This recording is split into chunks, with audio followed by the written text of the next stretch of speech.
Glória a Deus, a paz do Senhor Jesus, igreja. Amém. Que honra poder estar aqui nessa noite. Eu quero render graças ao Senhor por essa oportunidade, pela vida de cada irmão, de cada irmã. Quero glorificar a Deus pela vida do bispo JB Carvalho. É uma honra poder estar aqui diante do Senhor nessa noite. Quero louvar a Deus pela vida da bispa Dirce, muito amada, muito querida. Alguém a quem o Senhor tem usado para apontar muitos caminhos e muitas direções, né? Deus lhe usa com muita assertividade. Que Deus continue abençoando. Obrigada, viu? Quero glorificar a Deus pela vida de todos os irmãos. Camila, mas você já glorificou, é que eu quero glorificar muito. Deus abençoe, Deus abençoe. Primeira dama, que honra. Adriana, Deus abençoe. Feliz demais de estar aqui. Um pouco nervosa. Sobe aqui então para você ver. Abra comigo a sua Bíblia no Evangelho de Jesus, segundo escreveu João, capítulo de número 19. Glória a Deus.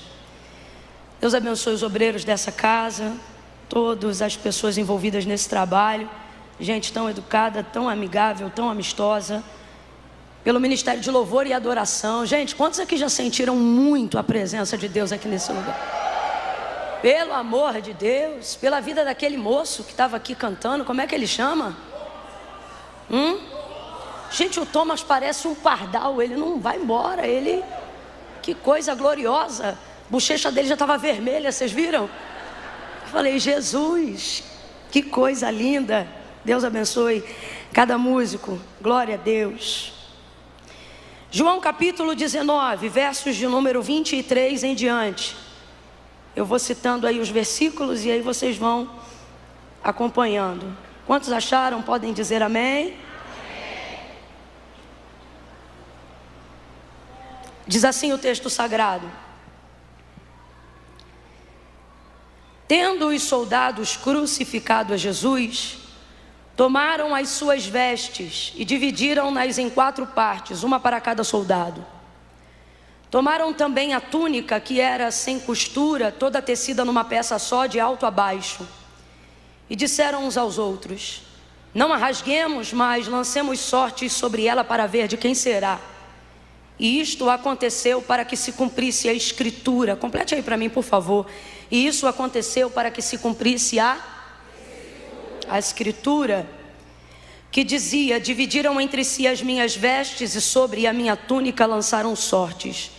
E foi isto que fizeram os soldados. Verso de número 28. Mais tarde, sabendo Jesus que tudo já estava consumado, para que a escritura se cumprisse, disse: tenho sede. E estava ali um vaso cheio de vinagre, e embeberam de vinagre uma esponja, colocaram-na numa vara de ísopo e chegaram-na à sua boca. Quando Jesus recebeu o vinagre, ele disse: está consumado. E inclinando a cabeça, entregou o Espírito. Como era o dia da preparação dos judeus, para que os corpos não ficassem expostos na cruz durante o sábado, porque este sábado era um grande dia, rogaram-lhe a Pilatos que fossem quebradas as pernas e que fossem tirados os crucificados de lá.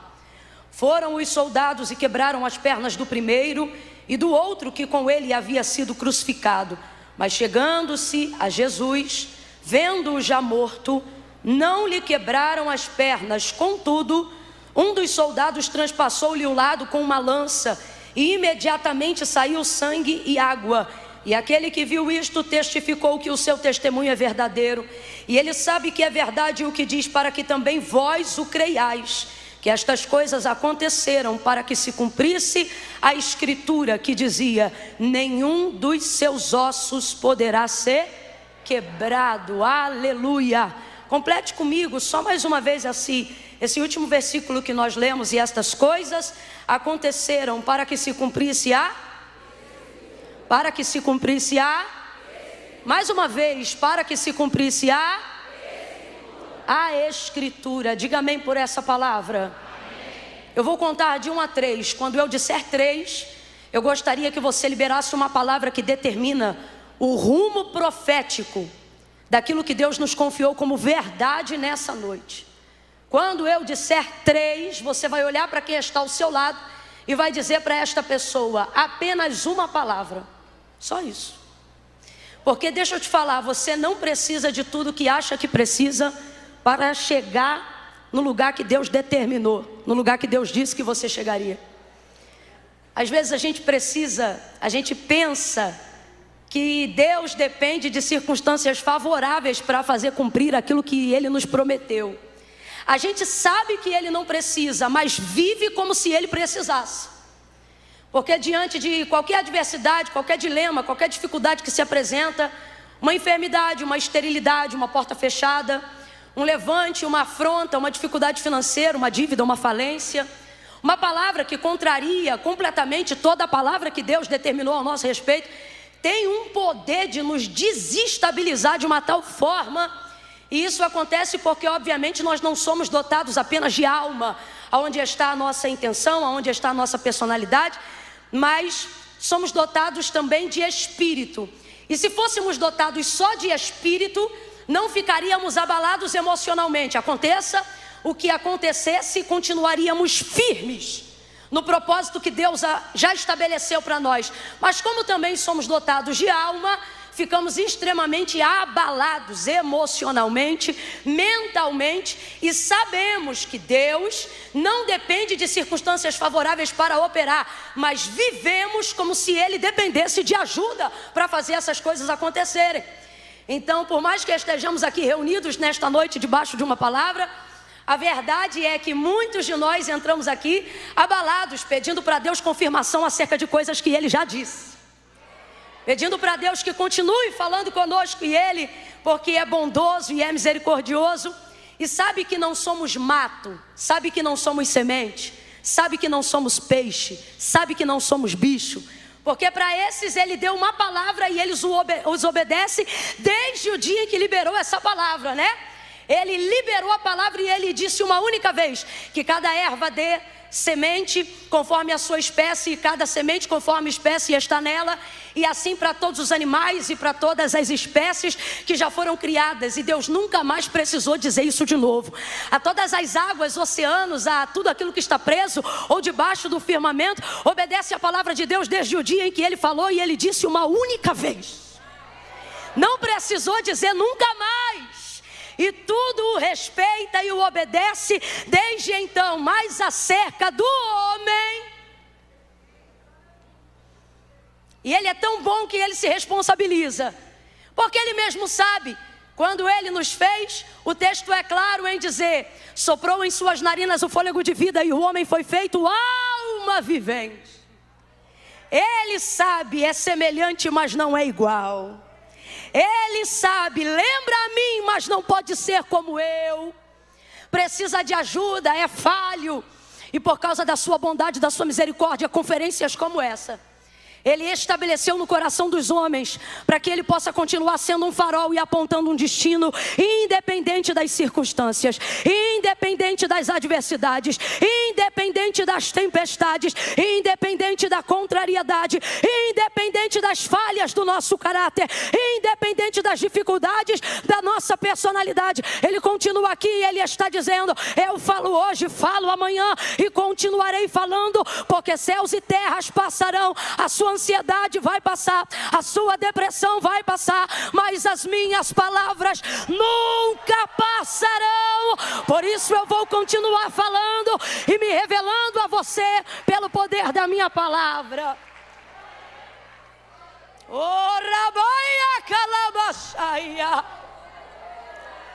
E Ele fala e não se cala. Quando Deus criou todas as coisas que existem e que estão diante dos nossos olhos, visto que tudo obedeceu ao ouvir a sua voz, dava até a impressão de que Ele não precisava falar nunca mais. Se o mar, que é muito maior do que tudo que você carrega dentro de você, obedeceu a sua voz desde que tudo foi criado, por que seria tão difícil para você obedecer? E é por isso que o salmista vai salmodiar e ele vai colocar o homem no pináculo da criação, quando messianicamente ele o compara ao Messias. E ele diz: pouco menor do que os anjos o fizeste, mas de glória o vestiste e o coroaste. Tem muitas coisas que Deus ama no mundo, mas nada compete com você. Nada. E você pode não acreditar nisso, e isso não muda essa verdade. Você pode não sentir isso agora, e isso não muda essa verdade. Você pode não estar se sentindo amado aqui agora, e isso não muda essa verdade. E essa verdade não é uma história, é uma pessoa.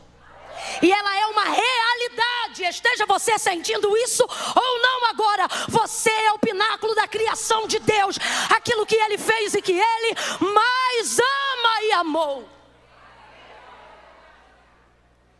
E Ele é tão generoso que depois de criar todas as coisas e fazer então o homem, nunca mais Ele parou de trabalhar, percebeu? Olha para quem está do teu lado e diga: você dá um trabalho.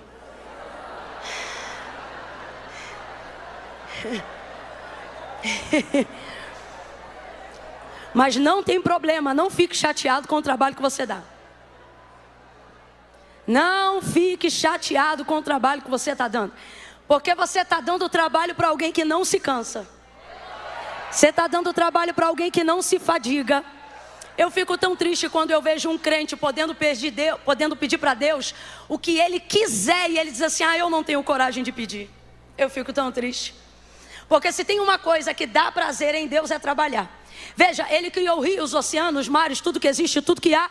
E ao sétimo dia, não porque tinha necessidade, mas para estabelecer para nós um princípio, o texto diz que no sétimo dia Ele descansou. Parou para admirar a sua obra, a sua criação. Só que depois de haver feito o homem, Deus nunca mais descansou. E eu não estou falando do sábado, eu estou falando de expediente. Nunca mais. E não sou eu que estou dizendo isso para te agradar, para fazer você se sentir amado, não. Como eu já disse, isso é uma verdade irrefutável, acredite você nela ou não. Nunca mais Deus... Rapaz, Deus criou baleia e descansou. Deus criou tudo que existe e há, e conseguiu, abre aspas, descansar, fecha aspas. Mas depois que criou você, nunca mais Deus descansou. Por que o profeta Isaías, quando menciona, não ele, mas o próprio Deus, falando na primeira pessoa na boca do profeta, quando ele diz assim, olha... Porque desde a antiguidade, por que ele não diz desde a eternidade? Mesmo sendo filha dele, porque ele é pai da eternidade, ele estabeleceu um tempo para contar a eternidade, porque ele consegue ser maior do que a eternidade e está fora do que tudo que pode ser contado. Mas ainda assim, é impressionante porque o texto poderia dizer desde sempre.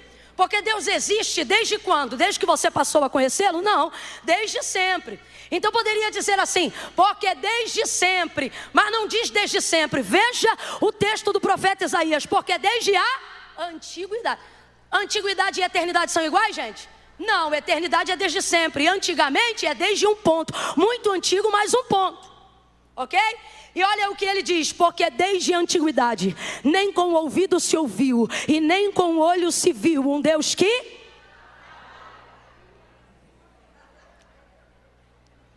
Um Deus que trabalha para aqueles que precisam.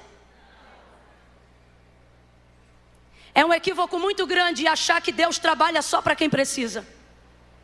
Na verdade é um erro enorme acreditar que você não deve pedir porque não merece, ou porque não precisa tanto quanto alguém que está precisando agora, seja na África, na Ásia, na Oceania. É um erro absurdo acreditar que o tempo de Deus não pode ser todo ele preenchido, porque vai faltar alguém atender se ele atender você. Você está pensando que você está lidando com quem? Talvez por uma inserção da própria cultura, de onde nós viemos, paulatinamente sendo instruídos a acreditarmos em obras feitas por mãos de homens. Talvez tenhamos a dificuldade de acreditar num Deus que tenha um expediente incansável. E quando lemos o texto dizendo o ancião de dias, começamos a pensar que adoramos um velhinho. Veja isso. Deus não trabalha para quem precisa. É por isso que muita gente que já precisou muito, hoje odeia o Deus que um dia disse adorá-lo. Porque se você começa a desenvolver esse raciocínio, você começa a acreditar na ideia de que se Deus só trabalha ou deve trabalhar para quem precisa, não podem haver situações de injustiça, moradores de rua, dificuldade em questão de condição e existência social, porque você acha que Deus tem que fazer alguma coisa, afinal as pessoas precisam. Então você começa a acreditar que porque Ele tem poder para curar todas as doenças, Ele tem que curar todos os doentes. E então o Deus que hoje você diz adorar, daqui a pouco tempo você começará a achar que Ele na verdade é muito injusto para ser adorado. Porque na verdade não compreendeu que Ele não trabalha para quem precisa. Ele trabalha para quem? E o que é espera? Expectativa. O que é espera? Manifestação da fé de quem interessa. O que é espera? Certeza das coisas que eu não tenho, mas que eu já creio que recebi e estão diante de mim. Deus não trabalha para quem precisa, Deus trabalha para quem espera. Aí veja o texto: porque desde a antiguidade com o ouvido não se ouviu e nem com o olho se viu um Deus que trabalha para aqueles que nele esperam. Olhe de novo para alguém e diga: Deus trabalha muito. Está fraco, diga: Deus trabalha muito. Por você, por você. Deus trouxe pessoas hoje aqui e Ele está dizendo: eu não quero você se sentindo ameaçado de todos os lados. Eu quero que você saiba que é protegido de todos os lados. Você é guardado de todos os lados. Você é amparado de todos os lados. Oh, é por isso que o salmista dizia: eleva os meus olhos para os montes. De onde me virá o socorro? O meu socorro vem do Senhor, que criou o céu e a terra. É tudo dele. Aí ele diz: o sol não te molestará de dia e nem a lua de noite. O Senhor guardará a tua alma. Ele guardará a tua entrada, Ele guardará a tua saída.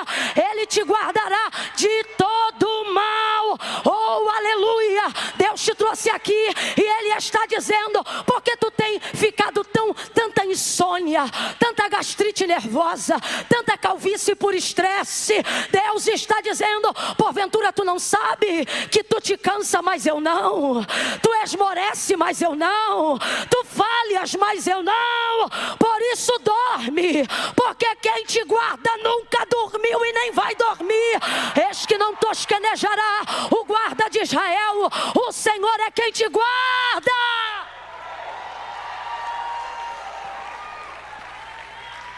Vai ver, você já serviu um Deus o qual você teve que trabalhar muito por Ele. Teve que preparar casa para Ele, oferta para Ele, direção para Ele, caminho para Ele. E quando Ele andava, fazia isso por intermédio das suas mãos. E isso fez você começar a acreditar que pode ser que Deus esteja muito cansado. Só que Deus te trouxe hoje aqui para te dizer: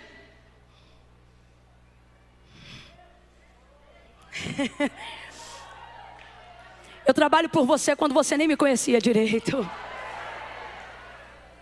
Deus trabalha por aqueles que nele esperam. Tudo que existe e há, diz o autor da carta aos Hebreus, não foi feito por prova aparente do que se vê, mas antes céu e terra foram criados pelo poder da sua palavra. Camille, o que isso tem a ver com João 19? Tudo, presta atenção e para de ser ansioso. Há uma palavra, e esta palavra é a palavra que trouxe à existência tudo que antes não havia, tudo que antes não conhecíamos. Então eu volto a dizer o que disse no início: você não precisa de tudo que acha que precisa para chegar no lugar que você deseja. Você não precisa de tudo que acha que precisa para estar aonde Deus disse que ia lhe colocar. Camille, eu preciso de quê? Você precisa de uma palavra apenas. Uma palavra. E eu já disse e repito novamente nessa noite: Deus não depende de circunstâncias favoráveis para operar. Se Ele liberou uma palavra, ela está proibida de voltar vazia. Antes ela vai e faz aquilo que lhe apraz.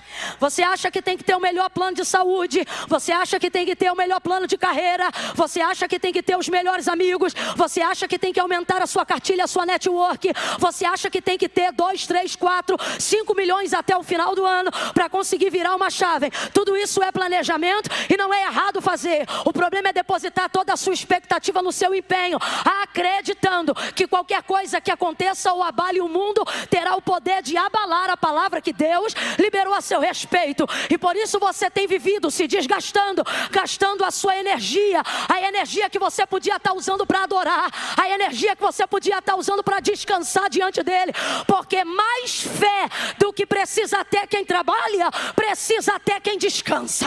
Por isso que quem descansa demonstra maior confiança para Deus. Veja, se você tem uma palavra, você tem tudo, mas a gente age com a palavra de Deus como se ela fosse uma coisa abstrata, como se ela não fosse mais sólida do que o chão que eu estou pisando, como se ela não tivesse maior poder de cobertura do que este teto que está sobre a nossa cabeça. Você estoura uma bomba aqui dentro, não sobra piso, não sobra teto, não sobra nada. Isso que hoje você tem certeza da solidez que é, amanhã não é mais nada. Agora, bota um crente debaixo de uma palavra. Pode jogar a bomba que for. Remacaia Sória. Meu Deus, pode tentar o maior nível de destruição, pode fazer o maior estratagema, bota um crente debaixo da palavra. Oh meu Deus do céu, olha para quem está do teu lado e diga: debaixo de uma palavra. Agora vamos ovacionar essa palavra e diga assim: debaixo da palavra. Da palavra. Ei, tua casa não caiu quando você perdeu o emprego, não é porque faltou dinheiro, é porque não faltou palavra. Tua enfermidade que te atormenta não te matou, não só o corpo, mas também a alma. Não é por causa dos remédios que você tem, é porque tu está debaixo de uma palavra. A esperança que nada muda e faz morrer em ti, ela ainda não foi embora porque você é indesistível, não. Ela ainda se mantém aí porque tu estás debaixo de uma palavra. Então para de considerar essa palavra sensorial e começa a crer que ela é mais sólida do que o chão que a gente pisa e mais contundente do que o teto que cobre a nossa cabeça. Você está debaixo de palavra, e quem está debaixo de palavra não naufraga, não perde, não rompe, não. Ai meu Deus. Pedro disse assim: havendo trabalhado toda a noite, nada apanhamos, mas sobre a tua lançarei a rede. Lançou a rede, pegou uma multidão de peixes tão grande, um cardume tão grande, que o barco quase ia a pique. E por que não foi a pique? Porque quem está debaixo de uma palavra vê o quase, mas não perde tudo. Você está aqui e está dizendo assim: Camila, eu estou debaixo da palavra, mas eu estou quase morrendo. Eu estou debaixo da palavra, mas eu estou quase perdendo. Camila, eu estou debaixo da palavra, mas eu estou quase me divorciando. E é este quase que não deixa concluir, porque a palavra de Deus está ali medindo o comprimento do barco, a estrutura da tua jangada, e Ele está dizendo: não vai. Por que não vai? Porque tu está debaixo de uma. Está na hora de você entender que isso aqui não é uma concentração de religiosos, meu irmão. Isso aqui é uma reunião de gente que existe, subsiste e resiste, porque está debaixo de uma palavra. Oremaia Calama. Meu Deus. Imaga sumi remaia saia.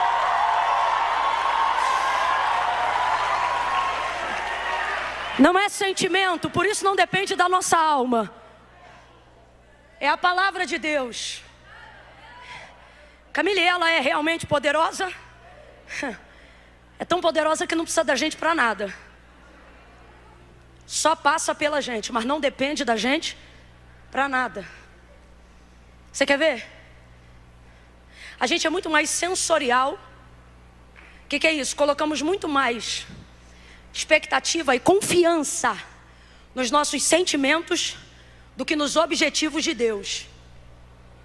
Você acha, por exemplo, que só é amado quando se sente amado. Você acha que só é perdoado quando se sente perdoado. Tipo, você acha que se você não sentir, não aconteceu. Engraçado que você não sente isso com conta. Quem é que recebe um boleto ou precisa pagar a parcela de alguma coisa e chega no mês e diz assim: não estou sentindo de pagar isso hoje? Não, meu irmão, tem sentimento nenhum. Precisa de sentimento para pagar boleto? Se tem um sentimento é de raiva. Ainda mais se for indevido, né? Tem sentimento, você vai lá e faz. Aí eu digo, uma vez que está feito, está pago ou não está? Está pago ou não está? Está pago ou não está? Só que você, eu não sei, você quer sentir o sangue de Jesus para acreditar que está pago. Você começa a colocar em questão sensorial aquilo que é fato. E perde os objetivos porque está dando mais crédito ao que sente do que ao que sabe. E fé não é sobre o que eu sinto, fé é sobre o que eu sei que a palavra diz. Você quer ver? Ezequiel capítulo de número 37. Me mostra sentimento no meio daquele vale cheio de crânio. Femo para tudo que é lado. Se tem algum sentimento ali é medo. E eu não estou inventando não, é só você olhar o texto. Olha o que o texto diz. Que o Senhor arrebata ele numa visão. E na visão, olha o que ele vê. E tomou-me pela mão. E me levou. E me deixou lá. Às vezes Deus faz isso com a gente. Toma, leva, e a gente está com medo, mas aguenta. Complicado é quando a gente vê a mão indo embora. E diz, aonde está aquele que me trouxe aqui? Existem projetos que Deus te leva para começar. E na hora de começar você diz, cadê a mão que me trouxe aqui? Estou mentindo? Quem é que nunca sentiu a ausência da mão movendo? Quem é que nunca fez uma oração dizendo, Deus, não é a luz do teu rosto, aonde está o teu braço? Aí o texto diz que deixa ele lá. E estando ele lá, olha o que o texto diz. E ele me disse, então preste atenção. Não tem problema falta mão. Não tem problema falta perna. Não tem problema quando Deus não mexe o braço. O problema é se você parar de ouvir a sua. A mão saiu, mas a voz continuou. Por quê? Porque o que dependemos para fazer, o que precisamos fazer, o que dependemos para fazer dar certo, o que Deus disse que daria, não é mão, não é pé, não é cabeça, mas é a sua palavra. E me disse, filho do homem, poderão viver esses ossos? E eu acho maravilhosa a resposta dele. Senhor Deus Jeová, tu sabes. O que ele está dizendo? Sobre esse vale eu não sei nada. Então eu não vou emitir opinião sobre o que eu não sei. Você tem que parar de ficar emitindo opinião sobre o que você não sabe. Sobre esse vale eu não sei nada. Mas quando ele diz, tu sabes, ele diz, sobre ti. Eu sei que tu fazes o que tu queres. É isso que ele está querendo dizer. Aí ele diz assim, então profetiza, filho do homem. E Ezequiel começou a profetizar, gente. Ficou paradinho, vendo o que Deus ia falar. Porque profeta de verdade não inventa, só repete o que Deus já falou. Aí Deus diz assim para ele, profetiza sobre esse vale e diga-lhe assim. Aí vem 2 pontos. Aí Deus fala para ele, vento dos 4 cantos sopra sobre este vale. Aí ele repete, vento dos 4 cantos sopra sobre este vale. E aí Deus vai falando e Ezequiel vai repetindo. Deus vai falando e Ezequiel vai repetindo. Olha aqui para mim, há espontaneidade naquilo que você fala por repetição e não por inspiração? Foi difícil a pergunta? Então eu vou perguntar de novo. É uma pergunta. A espontaneidade. Agora tu vai esperar eu fazer a pergunta toda. A espontaneidade. Naquilo que eu faço ou falo por repetição e não por inspiração? Não há. Então diga para mim, aonde há sentimento no vale cheio de ossos para se levantar um poderoso e numeroso exército? Não há sentimento, não há vontade, não há vivacidade. O que há é imposição da palavra. Está ele sem sentir nada, dizendo vento dos 4. Ou você acha que ele está todo arrepiado? Vai nessa. Se duvidar, uma perna está batendo na outra. Diga-lhe assim, filho do homem. Deus dizia, ele repetia. Aí você não, está esperando sentir para fazer. E Deus está dizendo, quem sente para fazer, só espera quando as águas vêm mover. Por isso Jesus nos libertou dessa ritualidade. Porque ele está querendo dizer para nós o que quando João disse: o verbo se fez carne e habitou entre nós, e vimos a sua glória como a glória do unigênito do Pai, cheio de graça, justiça e verdade. Vou falar rasgado que é para todo mundo entender. João está dizendo: a gente não só conheceu ele não, a gente dormiu com ele, almoçou com ele, levantou com ele, andou com ele, foi com ele, voltou com ele, subiu com ele, desceu com ele, orou com ele. E depois disso o que acontece? Depois disso a gente manifesta ele aonde nós passamos, porque agora nós não o temos apenas por vista, mas está implantado em nós aquilo que ele ministrou. Por isso, cristãos, volta para Ezequiel e você vai entender. Ele começou a falar e Deus começou a fazer. Por quê? Porque Deus não é fiel a mim, Deus é fiel à sua palavra. Nós começamos a cultivar a ideia de que Deus é fiel a pessoas mais bonitinhas, mais arrumadinhas, de preferência as mais santinhas. E Deus está dizendo: nem a estas sou fiel à minha palavra. João capítulo 15. Meu pai é agricultor, eu sou a videira, vocês são as varas. A vara que está em mim e dá fruto, essa eu podo para que dê mais fruto. As outras que estão em mim, mas não dão frutos, eu corto e lanço no fogo. Como é que pode? 2 tipos de vara na mesma videira, só que uma dá fruto e a outra não dá. E Jesus explica: se vós estiverdes em mim e as minhas palavras estiver em vós, pedireis o que quiserdes e isso vos será feito. O que é que ele está dizendo para mim e para você? Há muitas formas de você estar em mim, mas só há uma forma de eu estar em você. Um monte de gente pode sentir Deus de uma só maneira, ou de várias maneiras, e isso não exclui a presença de Deus em um lugar, não importa quantos pecadores tenham ali. Agora, a pergunta é: quem Deus sente? Somente aqueles que estão debaixo da sua, só quem corresponde à sua palavra. Por isso Jesus disse assim, nos últimos dias virão muitos dizendo: em teu nome expulsei demônios, porque expulsa. Em teu nome operei prodígios, sinais, maravilhas. Jesus vai dizer o que é para eles? Apartai de mim, malditos, porque eu nunca vos conheci. Então a questão não é o quanto você conhece ele, a questão é o quanto ele se reconhece em. E a única forma dele fazer isso é pela sua palavra. Se não houver em você a palavra de Deus, não há correspondência de Deus para você. Não, vai ouvindo isso aí. Então isso depende muito menos do que a gente sente, muito mais daquilo que a gente. Mas olha como a gente é motivado ao que sentimos tão somente. Por exemplo, Gênesis capítulo 1. No princípio a terra era sem forma, havia trevas sobre a face do abismo, e o Espírito de Deus, o Espírito de quem, gente? O Espírito de quem, gente? O Espírito de Deus. Havia água, trevas, mas o Espírito é de Deus. Não há lugar que Deus não entre. O Espírito de Deus se movia sobre a face das águas. Olha que coisa linda. O Espírito de Deus não só estava presente, como estava em movimento. Quem está entendendo, diga amém. Isso é maravilhoso, sim ou não? Quem é que gosta de um mover de Deus? Vou perguntar de novo, quem é que gosta de um mover de Deus? A gente ama um mover de Deus, mas a igreja não cresceu debaixo de mover. O Espírito de Deus se movia à face das águas. Veja, é o Espírito de Deus, está se movendo, mas não está acontecendo. O que estava em trevas continua em trevas.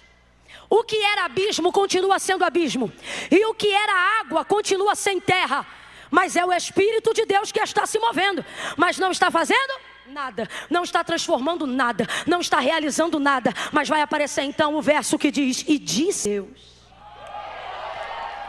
Aí eu sinto uma alegria tão grande nesse verso. E disse Deus. Agora Deus não está se movendo, agora Deus está. E disse Deus: haja luz, e houve luz. Aí agora sim, o que estava em trevas agora vai estar em luz. E ele começa a falar. E à medida que ele fala, as coisas vão acontecendo. À medida que ele fala, as coisas vão acontecendo. À medida que ele fala, as coisas vão acontecendo. Ele fala e vai acontecendo. Ele fala e vai acontecendo. Isso é o poder da sua palavra e não do seu mover. Mover sem palavra não muda nada, porque mover não transforma, mas palavra traz mover e transformação. Debaixo da palavra de Deus haverá transformação. Não é debaixo do que você sente. Então veja, temos consciência de que Deus não depende de circunstâncias favoráveis para fazer cumprir aquilo que nos disse. Porém, agimos como se Ele dependesse da nossa ajuda ou de circunstâncias melhores. Por quê? Porque temos fé no que sentimos e não no que sabemos. O que você sabe sobre Deus é o suficiente para te colocar num lugar de segurança. Será que o currículo do Deus de Gênesis não é o suficiente para te dar crédito, para mostrar que Ele não precisa de nada? Você pensa, eu preciso de toda a fé para Deus fazer o que eu quero. E aí quando aquilo que você quer não acontece, você diz assim, é porque eu não tive fé o suficiente. Na verdade o que você não teve foi palavra o suficiente. Se você se apegasse mais à palavra do que ao que você sente, não haveria nada que você quisesse ou pedisse que Deus não fizesse. Camila, pois então eu não tenho que ter fé? Uma fé baseada na palavra e não uma fé baseada no que você sente. Mas você acha que orar e não ler a Bíblia é o suficiente? Você acha que fazer voto e não ler a Bíblia é o suficiente? Você acha que estar dentro de atmosferas proféticas e não conhecer o texto sagrado é o suficiente? Você acha que subir monte é o suficiente? Você acha que orar de madrugada é o suficiente? E Deus está dizendo, é meu mover e é de mim. Mas se não tiver palavra, não haverá correspondência daquilo que você está pedindo para eu fazer. E então, Camila, está na hora de você mudar 2 pilares. Tirá-los, não. Colocar eles no lugar que eles devem estar. Aonde? Primeiro palavra, depois fé. Quem tem que vir primeiro? Quem tem que vir primeiro? Quando você coloca a palavra no lugar que ela tem que estar, fé se torna a consequência do que você sabe. Logo você não motiva a fé. Você recita a palavra e ela sopra a brasa da fé. Você quer fazer o contrário, soprar a brasa da fé e esperar que Deus envie palavra. Deus está dizendo, recite, profetize, invoque, cante, pregue, busque a minha palavra e deixa que ela, começa a soprar a brasa da fé. Rapaz, isso aqui é muito sério. Quando Deus disse haja luz, quem foi que disse eu concordo? Quando Deus disse haja luz, quem foi que disse eu creio? Ninguém disse nada. Foi o poder da sua? Foi o poder da sua? Quando Deus disse haja firmamento, qual foi o anjo que disse amém, Jeová? Tá ligado? Não precisou de fé para haver manifestação de mundo. O que eu estou querendo dizer aqui? Não é heresia não, preste atenção. Deus não depende da nossa fé para fazer nada. Quando eu creio, Deus tem poder para fazer. E quando eu não creio, Ele continua tendo poder para fazer. Mas Ele só faz na vida de quem? Então presta atenção. Deus não depende da minha fé para ter poder de fazer. Eu que dependo da minha fé para ter poder de receber aquilo que Ele já fez. Logo, a minha fé não está no que eu sinto, a minha fé está na palavra. E por que isso é tão importante? Porque isso muda completamente o cenário atual da sua vida. Não importa como você entrou aqui dentro nessa noite, você sai com uma mudança de cenário radical em 3 passos. Não, eu vou falar de novo. Não importa como você entrou aqui nessa noite hoje.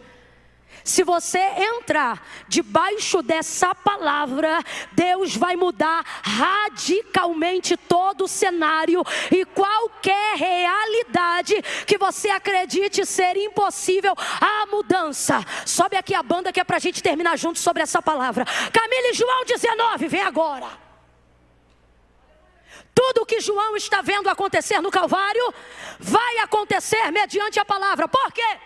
Porque tudo que está acontecendo por pior que pareça, é a pior cena, foi aquilo que deu mais dor e agonia em Jesus. A angústia maior de sua vida foi ir ao Calvário. Lágrimas rolaram do seu rosto, suor vertido em gotas de sangue, ao ponto da sua humanidade gritar ao lado da sua divindade, dizendo: Pai, se possível for, passa de mim esse cálice. Tão difícil era aquele momento. Agora veja, ele está no Calvário. Coisas aparentemente extremamente ruins estão acontecendo. João poderia ter ficado desgovernado como Pedro, traído como Judas. Qualquer um na sua humanidade pode errar, sim ou não? Sim ou não, gente?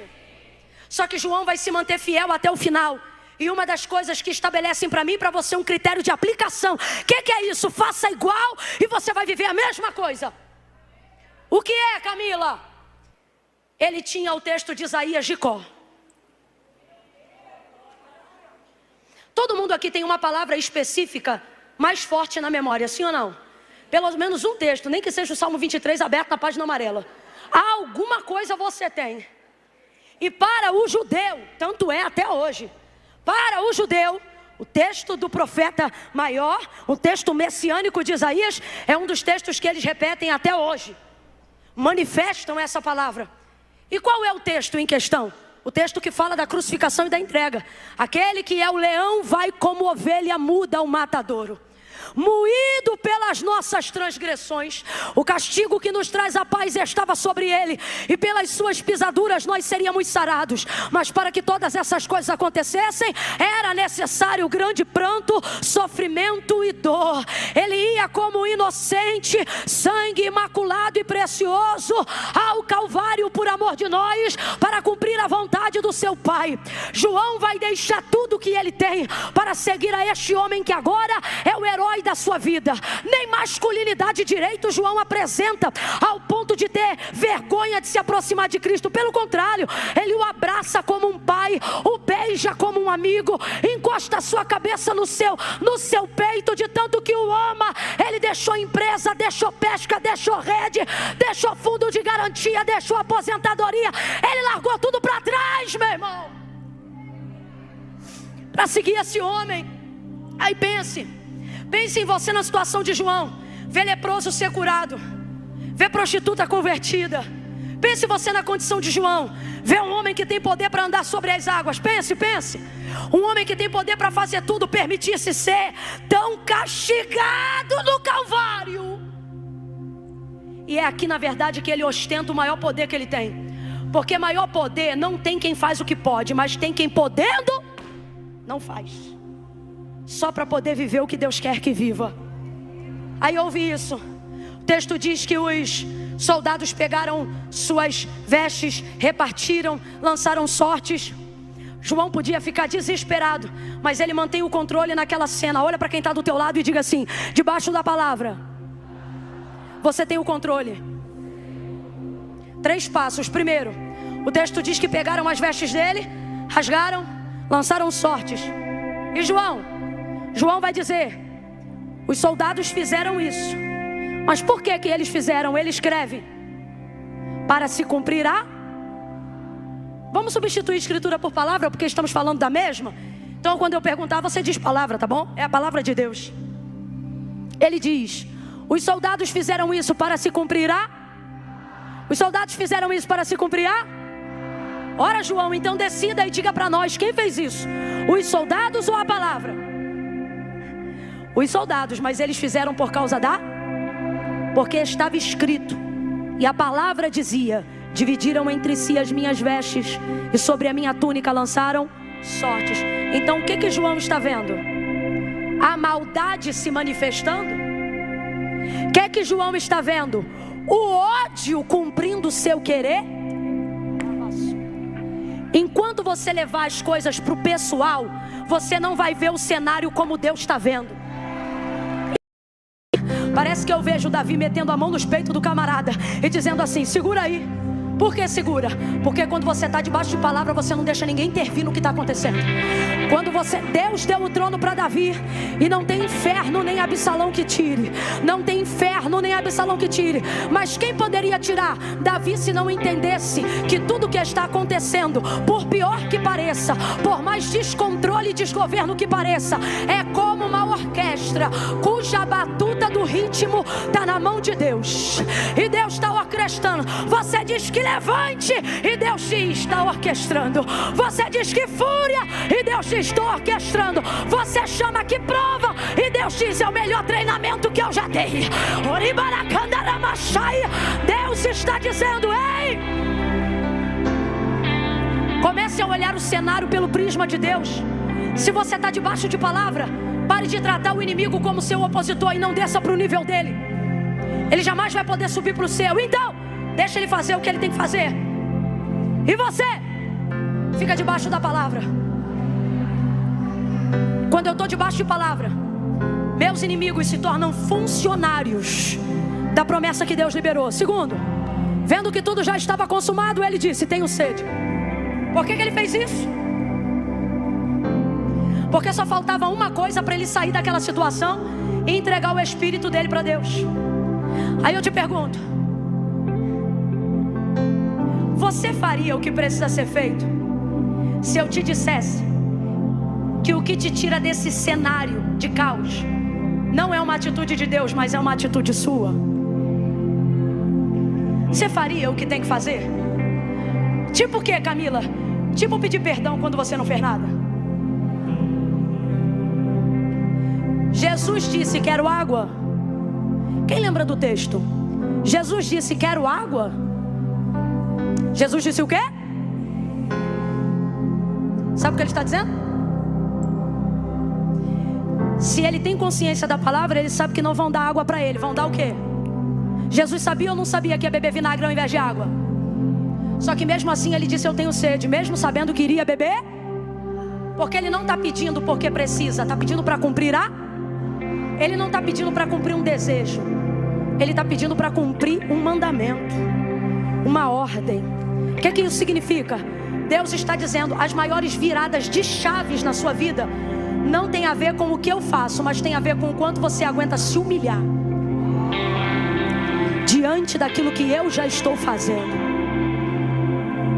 Quando você está debaixo de uma palavra, você ganha um nível de autonomia. O que é isso? Você tem condições de acelerar o processo. Na primeira parte os discípulos fizeram, mas agora na segunda, quem está fazendo é Jesus. Jesus está dizendo: comece a fazer o que eu te chamei para fazer, mesmo quando ninguém mais está fazendo nada por você. E por fim, Jesus morreu, e a palavra continuou sobre ele. Jesus morreu. Responda para mim, para a gente encerrar junto. Morto se debate? Morto argumenta? Vem cá, gente. Morto se defende?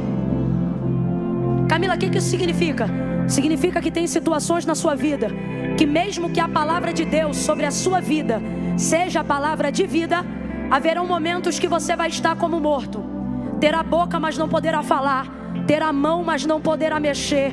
Terá pés, mas não poderá sair da situação que você está. E aí, Camila, escute isso.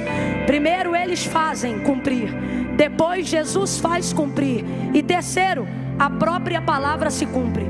Porque Jesus já está morto, não pode se defender, não pode reagir. Tem gente assim que está aqui hoje. Você está em situações onde você não pode se defender, onde você não pode reagir. E para piorar a história, você está como João vendo a cena de alguém que pegou um pedaço de madeira gigante na mão para arrebentar tuas pernas. E se você vê que fazem com o segundo e fazem com o terceiro, você pensa: o próximo que vai arrebentar sou eu. Só que esse também é um dos segredos de quem está debaixo da palavra. O quê? A palavra impõe limites quando tudo é igual a todos. Camila, eu não entendi. Você não está vendo que Jesus está cercado ali no meio?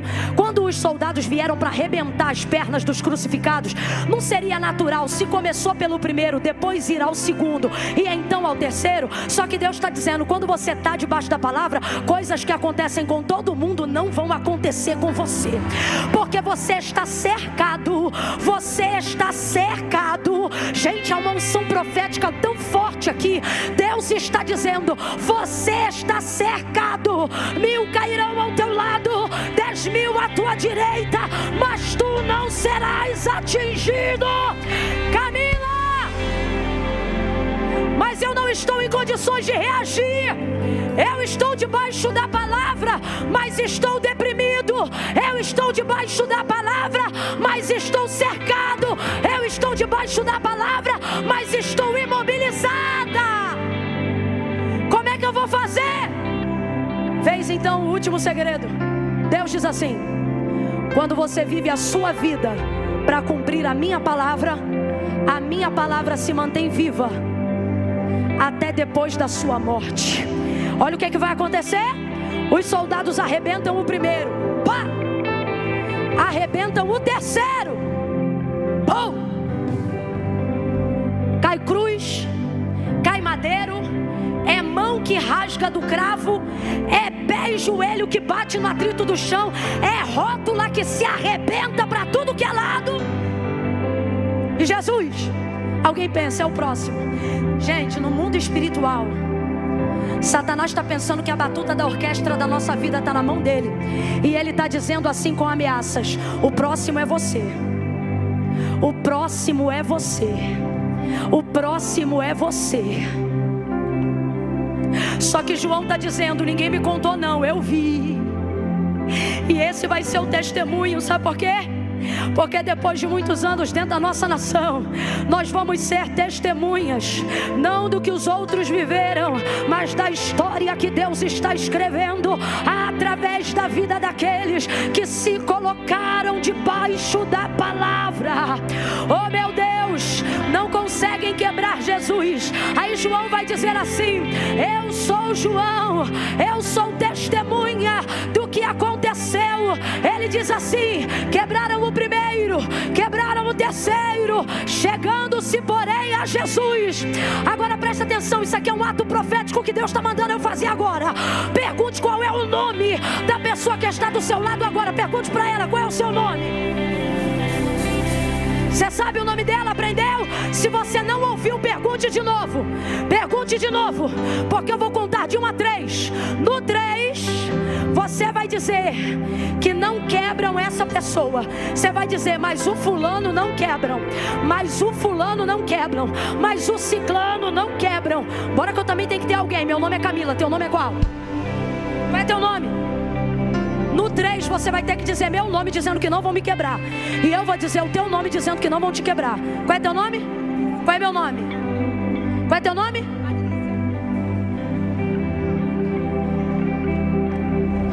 Deixa eu te falar um negócio. Às vezes você pensa assim, Camila, eu acho que vão quebrar pelo tanto que já bateram. Eu acho que vão quebrar pelo tanto que já cuspiram. Camila, eu acho que vão quebrar porque até furar me furaram. E o Senhor está dizendo, mas há sobre você uma palavra: pode difamar, pode perseguir, pode afrontar, pode cuspir, pode bater, pode castigar, mas o Senhor te trouxe hoje aqui para dizer: quebrar ninguém vai quebrar Brasil, quebrar ninguém vai quebrar igreja.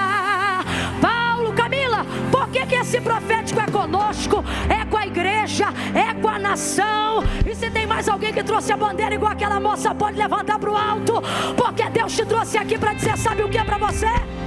Eles vão perseguir, eles vão cuspir, eles vão afrontar. César e o seu sistema estão apavorados com a sua popularidade, mas quebrar ninguém quebra, quebrar ninguém quebra. Segura a mão dela, fecha o corredor, segura a mão dela e fecha o corredor. Eu conto 1, você vai gritar o nome dessa pessoa e vai dizer: quebrar ninguém quebra. Eu conto 2, Patrícia, não esquece do meu nome. E você vai gritar. Eu disse que você vai? Eu disse que você vai? Ai, Camila, mas eu não gosto de gritar. Mas hoje você vai. Ai, mas eu pensei que não ia precisar. No outro dia que vier alguém menos pentecostal, tu não grita. Mas hoje tu vai botar grito nessa goela e vai clamar com vontade. Você vai gritar. 2,5. Prepara, porque você vai chamar o nome de alguém agora. 3, diga. Quebra, ninguém quebra. Ninguém quebra, Patrícia. Ninguém quebra. Ninguém quebra. Agora de mãos dadas. De mãos dadas. De mãos dadas. Você vai dizer: Brasil, ninguém te quebra. Peraí. Prepara, porque Deus vai conduzir nossa nação em triunfo. Eu conto 2. Você vai dizer: Brasil, ninguém quebra. 2,5. Respira fundo. 3, solta o brado. Quebra. Ninguém quebra. Ninguém te quebra. Ninguém te quebra. Nós estamos te colocando debaixo de palavra. Debaixo de palavra.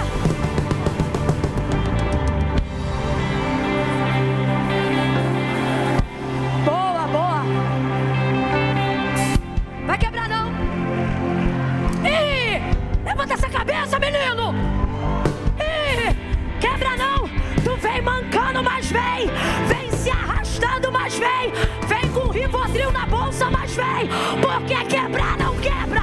Quebrar não quebra. Quebrar não quebra. Ninguém vai quebrar, ninguém vai quebrar. Ninguém vai quebrar, porque você está debaixo de palavra. Você está debaixo de. Você está debaixo de. Então não tem figa, não tem cruzar de dedo, não tem encantamento, não tem obra da malignidade. Ninguém vai quebrar. Camila, mas eu estou apavorado. Eu estou vendo ele vir por um caminho. Deus está dizendo: devia estar vendo ele ir por 7. Ele indo embora por 7. Vindo ele como correntes de águas contra ti. O Senhor arvorará. Quem pode balançar uma bandeira? Ei, ei, ei, ei. Bandeira de sangue. Sangue carmesim. Orecalaia chore. Sangue carmesim. Bandeira de espada, de palavra. Deus está me dando uma visão. Eu estou vendo a estrela de Davi. Deus está dizendo: não vai faltar remanescente, não vai faltar lâmpada acesa na nossa nação. Deus prometeu isso a Davi, mas nós também fomos constituídos filhos de Abraão, porque todos aqueles a quem receberam, recebeu com eles o direito. Estufa esse peito, porque você tem direito de usar a palavra, de estar debaixo dela, de ser abençoado por ela. Ninguém vai quebrar. Por que, Camila? Onde está a garantia? No que você está falando? Não, no que a Bíblia diz, quando ela diz. Paulo escreve a carta à igreja de Corinto, e ele diz assim: ora, vós sois o corpo de. Então presta atenção. A igreja é quem? É o corpo de? É o corpo de? É o corpo de? Por que quando chega lá no Calvário, quebram o primeiro, quebram o terceiro, mas o homem do meio não quebra? Porque sobre ele havia uma que dizia: nenhum.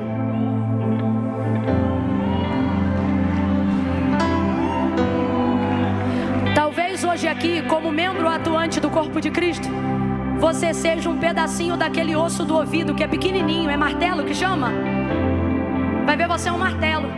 E alguém pensa: martelo é facinho de quebrar. E o Senhor está dizendo: o problema não é ser martelo, o problema é onde ele está. Está onde? Está onde? Então não importa se você é um fêmur, Ou se você é um martelo, a garantia aqui está entre todos aqueles que são igreja. Ninguém vai te quebrar. Levanta as duas mãos para o céu agora. Presta atenção aqui. Eu vou contar de 1 a 3 agora. É a última contagem, prometo. Camille, por que conta 1 a 3? Porque eu não gosto de bagunça. Baixa a mão para não cansar. Vou contar de 1 a 3 aqui agora. No 3, quem entrou hoje aqui e é até crente. Por que crente? Porque crê em Deus. Você diz assim: não, eu venho porque eu gosto, mas eu não sou crente não. Eu sou desviado. Que desviado é você? Que sexta-feira à noite podia estar em qualquer rocha de Brasília, mas está na pré-conferência global. Você não é desviado, você é afastado e está aqui porque tem saudade. Não, Camila, é que eu estou afastado há muito tempo. Eu venho porque eu gosto, mas eu não sou crente não. Como é que tu não é crente? Sabe como é que eu sei que tu é crente? Tu conhece o nome de um monte de santo, mas quando a coisa aperta, tu chama o nome de um só. Aí tu vem aqui agora pra mim dizer que tu não é crente. E ainda é dos fervorosos. Você é daqueles que quando quase vai bater o carro diz: sangue de Jesus tem poder. Não, Camila, mas é porque pra mim servir a Deus é coisa séria. E é mesmo, tão sério que você não pode deixar pra depois. Não, mas é que eu tô numa situação aí difícil. Eu tô numa situação aí tico-tico no fubá. Vai vir você, tico-tico e fubá. Porque Jesus não disse se arruma e vem. Ele disse: vinde a mim todos vós que estáis cansados, abatidos, sobrecarregados, e eu vos... Não é para te forçar, não quer vir, não vem. Mas eu tenho que te falar uma coisa: a garantia de não ser quebrado não está em ser osso, está em ser corpo de Cristo. Então se você diz que é crente, mas está fora da igreja, o convite para você hoje não é apenas venha a Cristo, é volte para a igreja.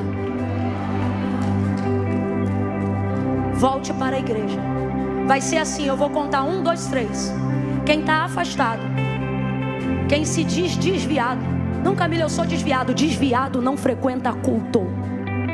Que raio de desviado é você? Que o crente está aqui dizendo: ai meu Deus, que eu tenho que ir embora. E o desviado está assim: eita, que Jesus está falando comigo hoje. Quem mané desviado que é? Está na hora de você fazer a sua aliança. Camila, vou ficar aqui no meu lugar porque Deus sabe. Sabe, mas não concorda porque não foi Camila, não foi igreja. Foi Jesus que disse: aquele que me confessar diante dos homens, eu também o confessarei diante do meu Pai que está no céu. Porém, aquele que se envergonhar de mim diante dos homens, também será envergonhado diante do meu Pai e dos anjos. Camila, então tem que ir aí na frente? Tem! Hoje tem. Mas Camila, e a vergonha que eu sinto? Mete a vergonha no bolso e vem com vergonha e tudo. Porque a vergonha é passageira, mas tua salvação é eterna. Camila, eu estou lá atrás. É meio longe para pegar aqui o corredor.